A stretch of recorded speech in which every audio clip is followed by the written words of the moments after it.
અલ્પેશ કથિરિયાની ખોડલધામમાં નિમણૂક કરવામાં આવી। ખોડલધામ સુરત જિલ્લા સમિતિના કન્વીનર તેમને બનાવવામાં આવ્યા છે। ગઈકાલે આપમાંથી કથિરિયાએ રાજીનામું આપ્યું હતું। હિરણ અમારી સાથે જોડાઈ ગયા છે। હિરણ, અલ્પેશ કથિરિયાએ આપમાંથી રાજીનામું આવ્યું, તરત જ તેમને સુરતના કન્વીનર બનાવવામાં આવ્યા છે ખોડલધામના। શું વધુ અપડેટ તેમની જવાબદારી અંગે?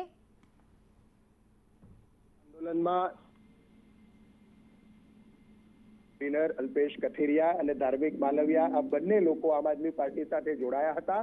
જો કે ગઈકાલે જ આ બંને રાજીનામું આપ્યું છે અને રાજીનામું આપ્યા બાદ તરત જ અલ્પેશ કથિરિયાને ખોડલધામ સાથે સાંકળે લેવામાં આવ્યા છે।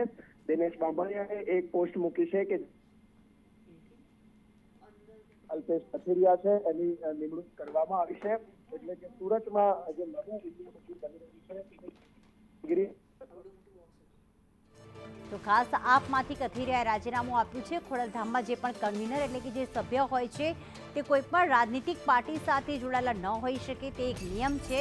અને કથિરિયાએ ગઈકાલે આપમાંથી રાજીનામું આપ્યું, આજે તેમને ખોડલધામના સુરતના કન્વીનર બનાવવામાં આવ્યા।